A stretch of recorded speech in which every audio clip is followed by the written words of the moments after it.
Imam Khamenei's 2023 Hajj message.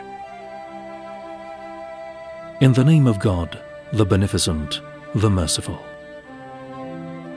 Praise be to God, Lord of the worlds, and peace and blessings be upon the great messenger of God, Muhammad al-Mustafa, and upon his pure progeny and upon his chosen companions. The Abrahamic call to Hajj and his universal invitation have once again addressed the entire world from the heart of history, making eager and excited the hearts that are ready and which remember.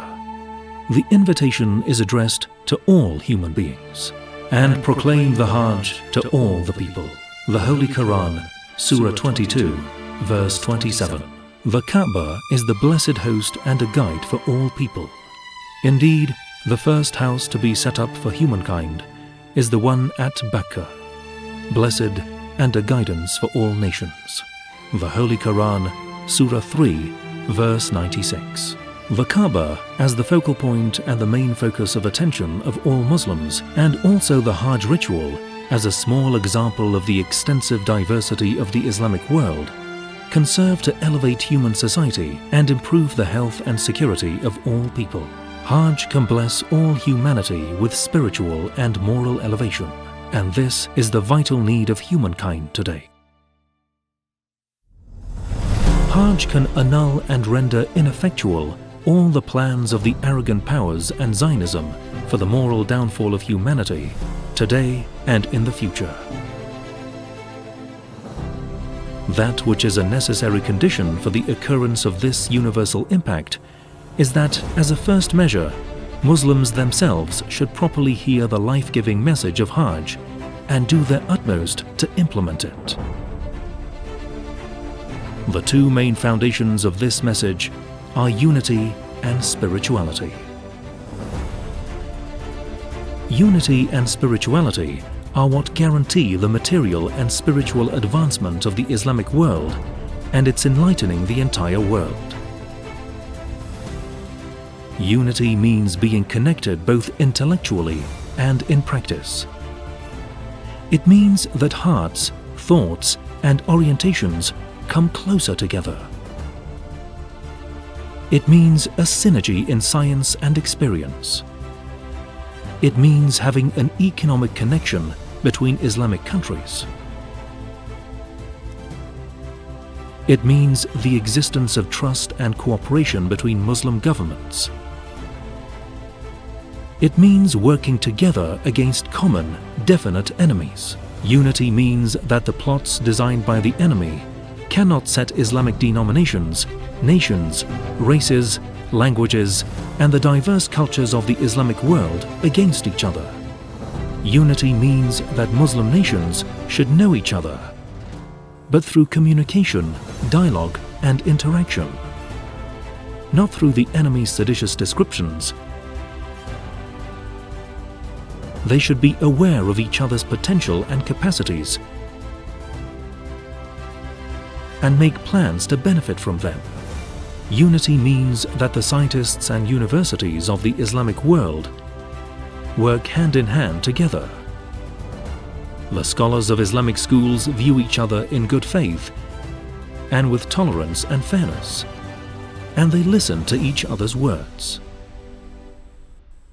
The intellectual elites in all countries and of all denominations acquaint the people with each other's commonalities and encourage coexistence and brotherhood. Unity also means that political and cultural leaders in Islamic countries should prepare themselves in a coordinated manner for the situation that will exist in the upcoming world order. They need to determine with their own hands and by their own will the proper place for the Islamic Ummah in the new global experience, which is filled with opportunities and threats. They should not allow the bitter experience of the political and territorial engineering of West Asia at the hands of Western governments after World War I to be repeated. Spirituality means advancing religious ethics, the enchantment of ethics minus religion, which has long been promoted by Western intellectual sources, has resulted in this unrestrained collapse of ethics in the West that everyone in the world is witnessing.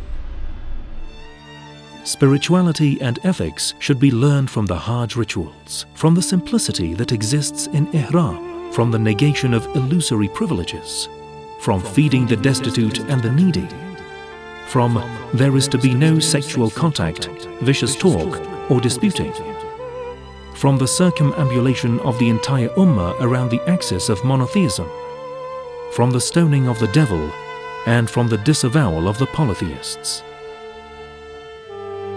My brothers and sisters who are performing the Hajj, take advantage of the opportunity that Hajj provides to contemplate and ponder on the secrets and mysteries of this unparalleled obligatory action and make it a provision for the rest of your life.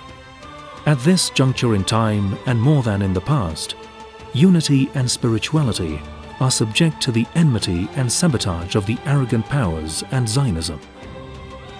The United States and other centers of arrogance are strongly opposed to the unity of Muslims, to the understanding between nations, countries and Islamic governments, and to the religiosity and commitment to religion of the younger generation in these nations. They are intensely opposed to these, and they will fight these with any means they can.